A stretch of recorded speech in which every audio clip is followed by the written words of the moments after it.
Eu me chamo Antônio, sou policial civil aposentado. Tenho 60 anos e moro no Rio de Janeiro. O que vou contar aconteceu na minha infância, algo que só fui entender muitos anos depois. Eu cresci no bairro de Inhaúma, onde há um cemitério enorme. Esse cemitério ficava a apenas uma quadra da minha casa, cerca de 5 minutos a pé. Do meu melhor amigo, que chamarei de Carlos, a distância era um pouco maior, entre 15 e 20 minutos. Para contextualizar, esse cemitério é conhecido por abrigar o túmulo de Pixinguinha, um dos grandes nomes da música brasileira. Nos anos 60, quando eu estudava no primário, minha turma era pequena, composta por cerca de 10 alunos, os mesmos, durante 6 anos. Entre eles, Carlos era meu melhor amigo. Tínhamos a mesma idade e estávamos sempre juntos. Porém, em um determinado dia, quando tínhamos 8 anos, Carlos simplesmente não apareceu na escola. No primeiro dia, achei que era apenas uma falta qualquer. Mas ele não voltou no dia seguinte, nem na semana seguinte. Um mês inteiro se passou sem notícias dele. Todos cogitávamos que ele poderia ter se mudado de escola. Mas de repente, ele retornou como se nada tivesse acontecido. Anos mais tarde, minha mãe me revelou o que realmente ocorreu. A história veio da própria mãe de Carlos, que havia contado a ela na época. Minha mãe só decidiu me contar quando achou que eu tinha maturidade suficiente para entender. A mãe de Carlos explicou que, certa manhã, ele acordou indisposto, febril. Parecia apenas um resfriado comum, então ela o manteve em casa. Porém, com o passar dos dias, ele só piorava. Preocupada, levou-o a médicos do bairro e até a um hospital, mas ninguém conseguia diagnosticar a doença. Nenhum medicamento fazia efeito. Ele começou a definhar, e sua mãe entrou em desespero, vendo que nada surtia resultado. Quando Carlos já estava perigosamente fraco, sem forças nem para se levantar, sua mãe, sem saber mais o que fazer, decidiu levá-lo a um centro espírita, sua última esperança. Lá, um médium incorporado olhou para ela e disse apenas uma frase: "Devolve o que ele pegou." Atônita, ela perguntou: "O que ele pegou?" O médium então completou: "O que ele pegou no cemitério." Foi nesse momento que a mãe de Carlos lembrou que dias antes de adoecer, ele havia ido ao cemitério com a família para visitar o túmulo de um parente, mas não se recordava de nada que justificasse aquelas palavras.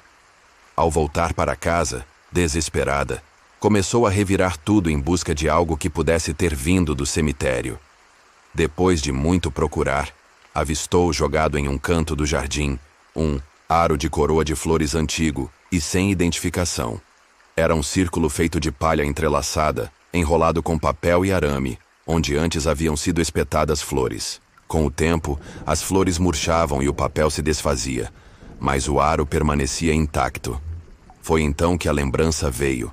No dia da visita ao cemitério, Carlos vinha brincando com algo, rolando aquilo pelo chão como se fosse um pneu de bicicleta. Naquele momento ela nem prestou atenção, achando que era um brinquedo qualquer que ele havia encontrado no caminho. Mas agora, tudo fazia sentido. Sem hesitar, pegou o aro e o levou de volta ao cemitério, depositando-o no Cruzeiro das Almas, um local onde as pessoas costumam deixar oferendas e orações pelos mortos. Assim que retornou para casa, para seu total espanto, encontrou Carlos acordado, sem febre e com uma aparência muito melhor. Em poucos dias, ele estava completamente recuperado, como se nada tivesse acontecido. Minha mãe me contou essa história, quando eu já era adolescente, e até hoje não sei explicar o que realmente aconteceu. Mas uma coisa é certa.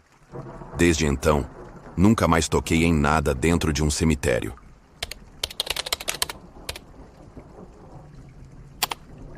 Desde pequeno, eu costumava acompanhar minha avó ao cemitério no interior de São Paulo. Era por volta de 1985 ou 1986 e eu tinha cerca de 12 anos. Minha avó ia com frequência para limpar e enfeitar os túmulos dos nossos bisavós, sempre acendendo velas e rezando. Ela não gostava de ir sozinha, e como eu era mais corajoso que meus irmãos, sempre a acompanhava. Certo dia, ao chegar ao cemitério, um túmulo me chamou a atenção. A foto mostrava um jovem militar de rosto sério, quase solene. Fiquei hipnotizado pela imagem, incapaz de desviar o olhar, até que a voz da minha avó me trouxe de volta à realidade. Ela já estava no ossuário dos bisavós e me chamou para ajudá-la. Como qualquer criança inquieta, não demorei a me distrair novamente. Enquanto minha avó rezava, decidi explorar o cemitério, andando entre os túmulos, fascinado pelo mistério da vida e da morte. Caminhava distraído quando de repente senti o chão sumir sob um dos meus pés. Antes que pudesse reagir, minha perna afundou em uma cova aberta. O choque me fez cair de joelhos sobre a terra fofa. Na hora não me preocupei muito. Levantei-me, limpei a sujeira e continuei como se nada tivesse acontecido. Quando voltamos para casa, o dia seguiu normalmente. À noite fui dormir sem imaginar que aquele dia marcaria o início de algo perturbador. Naquela noite tive um pesadelo aterrorizante. Sonhei com um homem desconhecido que dizia me conhecer. Ele sussurrava que viera me buscar. O ambiente era sombrio, opressor, e eu me sentia preso em um lugar que não reconhecia. Assustado, recusei-me a segui-lo e despertei suando, ofegante. O mais estranho foi perceber que meus pés estavam sujos de terra. Eu nunca fui sonâmbulo e sabia que não havia saído da cama. Os pesadelos se repetiram noite após noite. Sempre o mesmo homem. Sempre a mesma sensação de terror. Durante 2 meses, vivi com medo de dormir. Mas nada se comparou ao que aconteceu na última noite. Mais uma vez sonhei com ele. O mesmo olhar fixo, o mesmo sussurro. Eu vim te buscar. No desespero, tentei fugir. E de repente despertei. Mas dessa vez, eu não estava na cama. Eu havia me levantado e corrido pela casa, parando no topo da escadaria do sobrado onde morávamos. Foi quando senti. Uma mão invisível pressionou minhas costas com força, tentando me empurrar escada abaixo. O instinto fez com que eu me agarrasse ao corrimão com toda a força que tinha. Gritei, mas minha voz saiu abafada, como se algo tentasse impedir que alguém me ouvisse. A pressão nas minhas costas aumentava e eu sentia que a qualquer momento não conseguiria segurar mais. Quando já estava prestes a soltar, senti outra mão, firme e real. Era meu pai que havia ouvido meus gritos e correu para me salvar. Ele me puxou para trás e caí nos braços dele, tremendo e chorando. A força com que segurei o corrimão foi tão grande que cheguei a arrancar os suportes presos à parede. Na manhã seguinte, contei tudo a meus pais. Os sonhos, os pés sujos de terra, a presença sombria que me atormentava. Meu pai, assustado, me levou imediatamente à igreja. Lá, o padre nos recebeu e ouviu atentamente minha história. Após um momento de silêncio, ele afirmou: "Você trouxe algo do cemitério para casa. Algo que não deveria ter vindo." O padre rezou por mim, traçou um sinal da cruz em minha testa com água benta e me ungiu com óleo sagrado. Depois, recomendou que eu nunca mais voltasse ao cemitério. A partir daquele dia, os pesadelos cessaram. A sensação de medo que me perseguia desapareceu, e nunca mais acordei com os pés sujos de terra. Segui a recomendação do padre à risca, e desde então, jamais retornei ao cemitério.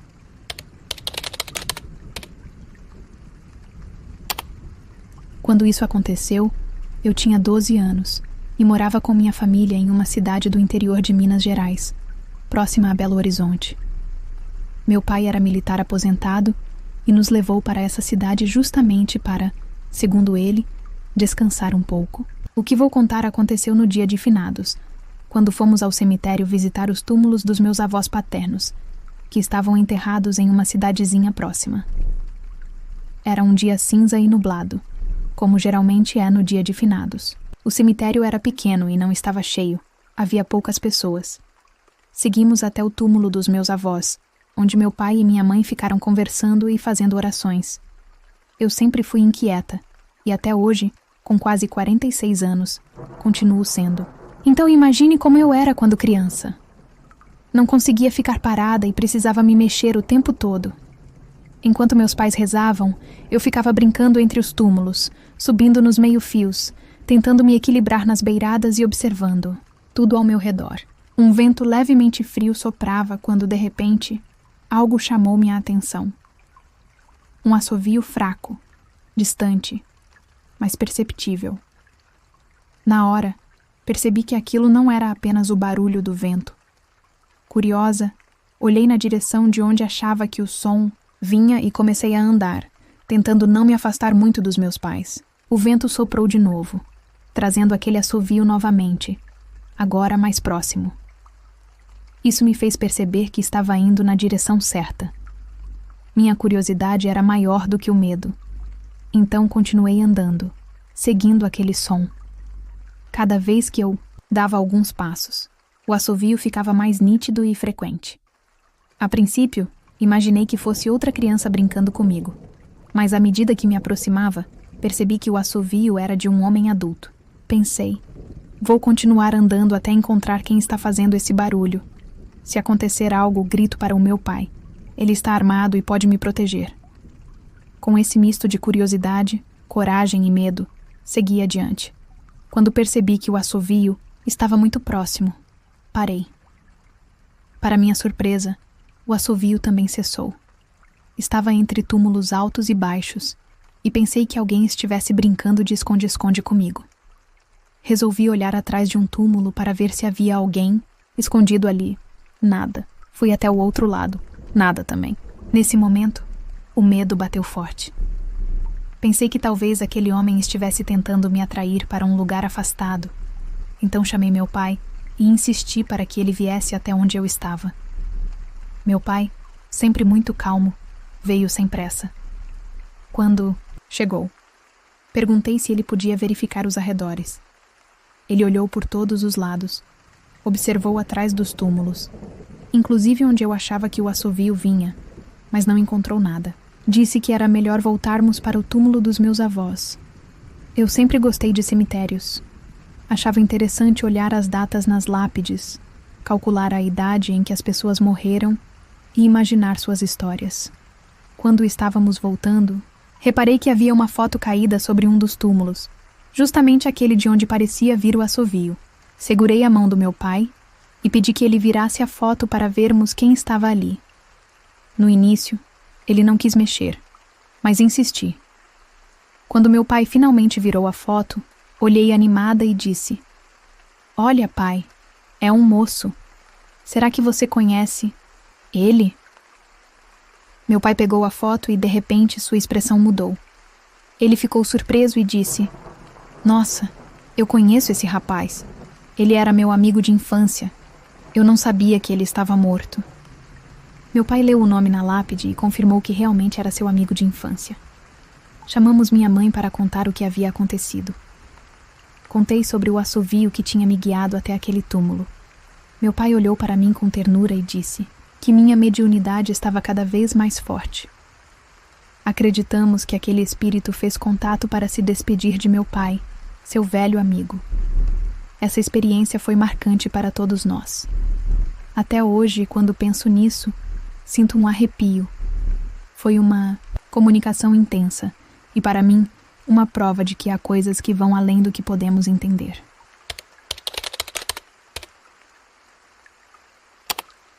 Meu pai sempre contou essa história com um arrepio na espinha. Aconteceu quando ele ainda morava com meus avós e meu tio, num bairro tranquilo do interior. Na época, ele costumava visitar o túmulo do meu tio mais velho, que havia tirado a própria vida 2 anos antes. Era um ritual de luto, uma maneira de manter viva a memória do irmão ausente. Sempre que ia ao cemitério, no caminho até o túmulo do meu tio, ele passava por diversas sepulturas, mas havia uma em particular que lhe chamava a atenção. Um túmulo pequeno, com um jardinzinho bem cuidado e flores vermelhas vibrantes. Meu pai sempre teve um fraco por plantas e, com o tempo, ficou encantado por aquelas flores. Passava ali e pensava em como ficariam bonitas em casa. Num dia de visita, a curiosidade venceu. Antes de pegar uma muda, meu pai fez uma oração pedindo permissão ao falecido. Ele sempre dizia que minha avó ensinara a respeitar os mortos e nunca pegar nada sem pedir. Depois de pedir desculpas, arrancou uma pequena muda e levou para casa, plantou-a num vaso e, para sua surpresa, a flor permaneceu viçosa. Tudo parecia normal, até que uma noite estranha aconteceu. Naquele dia, minha mãe havia saído para trabalhar e meu pai, meu tio e eu que era muito pequeno na época, ficamos em casa. Estávamos na sala assistindo TV quando meu tio olhou para a cozinha escura e empalideceu. Com a voz trêmula, chamou meu pai. Meu Deus, Ricardo, olha isso! Meu pai se virou assustado. O que foi, João? Meu tio apontou os olhos arregalados. Disse que viu duas pernas correndo na direção do vaso, da flor. Mas não havia corpo, apenas as pernas, nítidas, como se pertencessem a um homem invisível. No instante em que chegaram perto da planta, sumiram na escuridão da cozinha. O medo tomou conta deles. Rezaram sem parar até amanhecer. No dia seguinte, meu pai tirou o vaso de dentro de casa e o deixou ao lado do muro. Mas nem isso pareceu acalmar seu coração. Logo depois, pegou a planta e voltou ao cemitério, recolocando-a no túmulo de onde a havia tirado. Pediu desculpas mais uma vez, prometendo que nunca mais pegaria nada de um cemitério. Desde então, meu pai nunca mais conseguiu gostar de flores como antes. Aceita apenas as que recebe de presente, mas jamais toca em algo vindo de um cemitério. Deus me livre e guarde, repete até hoje com um arrepio na voz. Obrigado por ouvirem a Rádio Terror FM. Se inscreva, deixe o like e ative o sininho. Conto histórias de terror todos os dias. Espero te ver nos próximos.